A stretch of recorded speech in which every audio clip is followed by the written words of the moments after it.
Hi, it's Andrew here at the Unpopular Views. Just going to tell you today a little bit about travel with COVID, border restrictions, etc. and my personal experience over the last 6 months with Brexit. So if you like anything in the channel, please hit subscribe, really appreciate it, hit the like button, and here we go.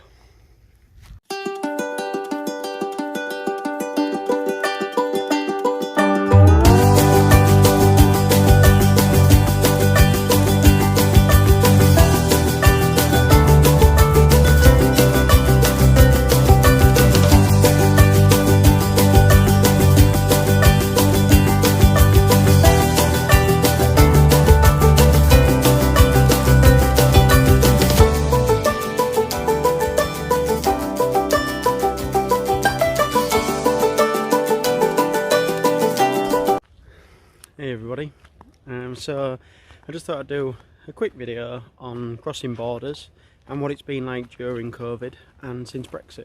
I've had a few questions across TikTok, Instagram and YouTube, and I just thought I'd answer them this morning. So here we go. I'm going to talk to you about our experience from England right through to Slovenia, 12 countries in between, and now actually over into Croatia. So yeah, that includes obviously with Franklin as well. So I started out in December, that was just before Brexit, and just before a bad wave of COVID hit, and then it was absolutely fine. Crossed over from the UK on the tunnel, on the Euro tunnel, and absolutely brilliant. Yeah, couldn't recommend it highly enough. Little dog park there and everything, so that was spot on. And the only question that I got asked was, how much money have you got? And I had about a tenner in cash. So I told that to the officer. He said, how long are you going to be? I said, I actually don't know. He said, okay, no problem. And that was it. So that was it, over into France. Then from France to Hungary, I had absolutely zero checks whatsoever. So that's France through to Belgium, Belgium to Germany, Germany to Austria, and Austria to Hungary. No checks at all. The Austrian to Hungary border, there was actually people there. There was actually border control there, but they weren't interested at all.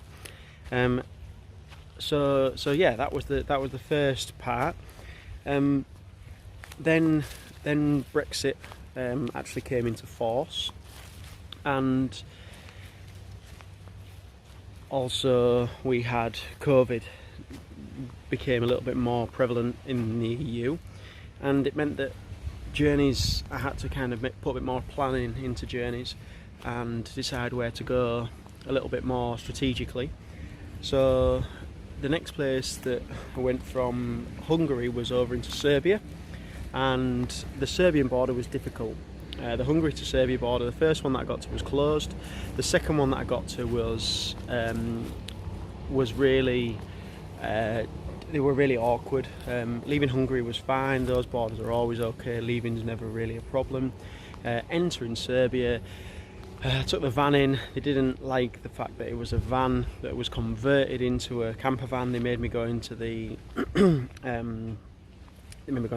kind of haulage area of the border crossing, so I had to go in there. The van got weighed, had to wait in a long queue and what have you.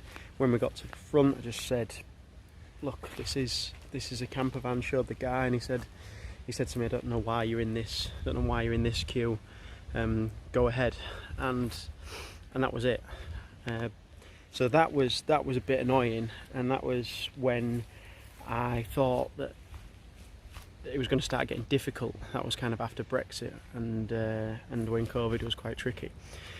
So the next border to go across was to Kosovo, and I was a bit nervous about it from Serbia to Kosovo, because there's a lot of trouble between Serbia and Kosovo anyway. But we went across, absolutely no problem whatsoever.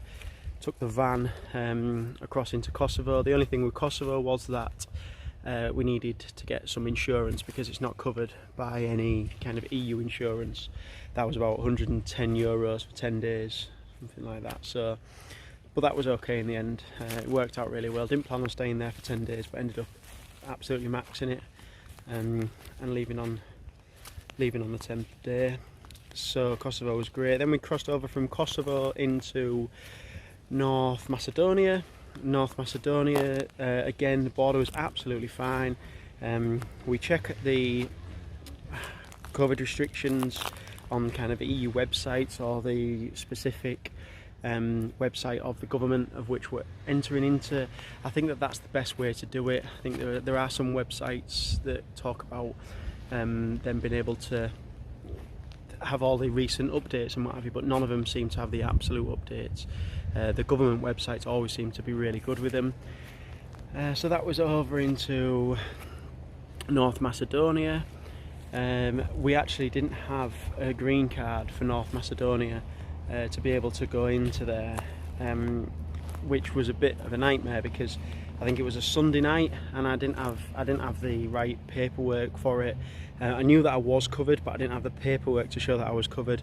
I explained that to the North Macedonian border control, and he said just speak to the insurance tomorrow, make sure you've got it. If you don't have it, then there's a place in, I think it was a town called, Skopje, yeah, it's the capital. There's a place in Skopje where he said you can get relevant insurance, and that'll get you covered. He said, but for now you're okay, go ahead. He said it's more for you than it is for anything else, because if anything was to happen you might not be insured. But I am insured. Spoke to the insurance company, got the green card, and now I've got a green card that covers me in all of Europe, because some countries at that time were really asking for it.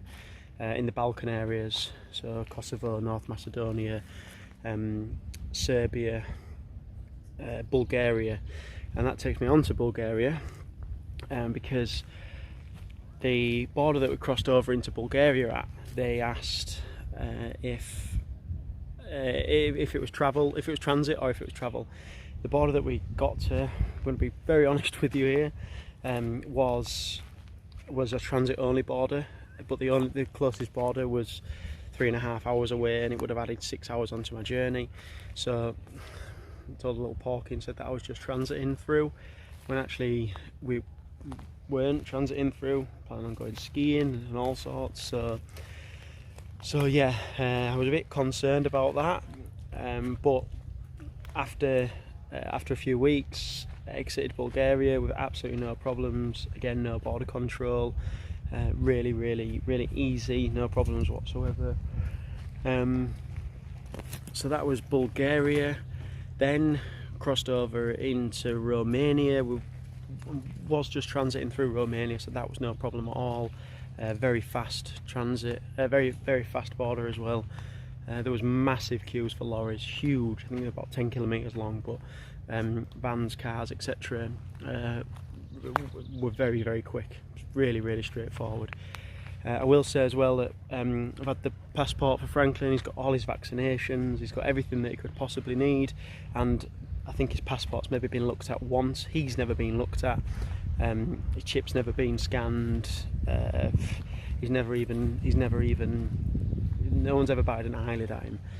So yeah, very much easier than what I was kind of expecting and what I'd been told as well.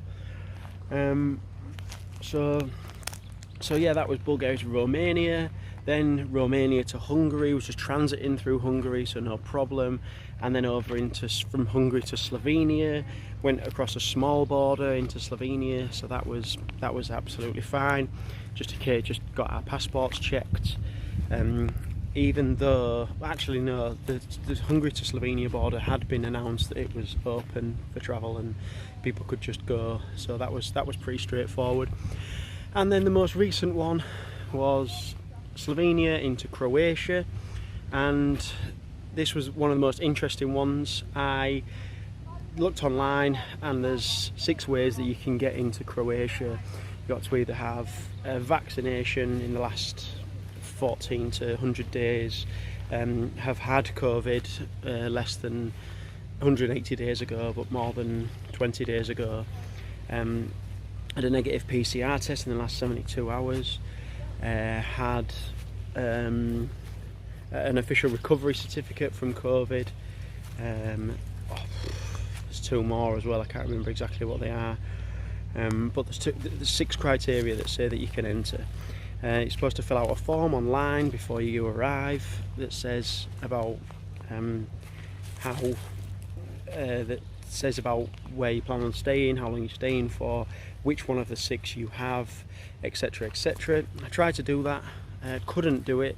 The website wasn't working, so I thought, well, you know, I can't hang about, so just headed to the border anyway. Got to the border, but just a side note here, I got 2 of the above, vaccination certificate and a recovery positive COVID test. So we got both of those, so I was covered anyway. So headed to the border. Franklin was absolutely shattered from a massive hike that we'd been on the day before, and he just laid down, got to the border, handed the passports over. Franklin's, he just put it down, didn't even look at it, and mine scanned it. I expected to have to show him the PCR test on the phone, and didn't bat an eyelid, nothing whatsoever. Just waved us straight through. The 3 cars that were in front, exactly the same, so no checks as far as that was concerned. And that's kind of really been the theme throughout all the border crossings, I'd say. Worried about them, bigged them up a bit, thought that they're going to be a lot worse than what they are, and it's turned out that everyone so far, touch wood, has been absolutely spot on. I think that travelling in a van is probably a little bit less, vehicle travel from border to border is less concerning for the relevant authorities than what plane travel is, or ships or anything like that. It's quite isolated anyway, so the border seems to be pretty relaxed about all of it. But I definitely would say that what you see in the media and what people tell you about, and the kind of scaremongering, etc, etc, is probably a little bit excessive. They don't seem to be, in my experience, the borders so far have been absolutely welcoming, helpful. I've had no issues at all. Franklin's had no bother either. So yeah, that's what I'd say about borders and travelling and Brexit. None of it's been an issue so far.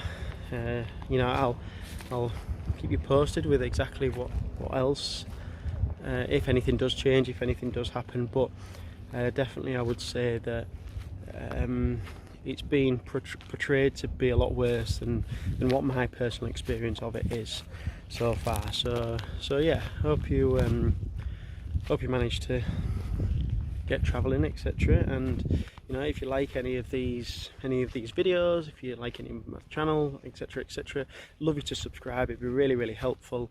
Any interaction really does help, and I appreciate it massively. And I'll try to keep you posted on everything that happens, our adventures, real life, van life, etc. So yeah, if you could hit subscribe, that'd be massively appreciated. All right, have a good day.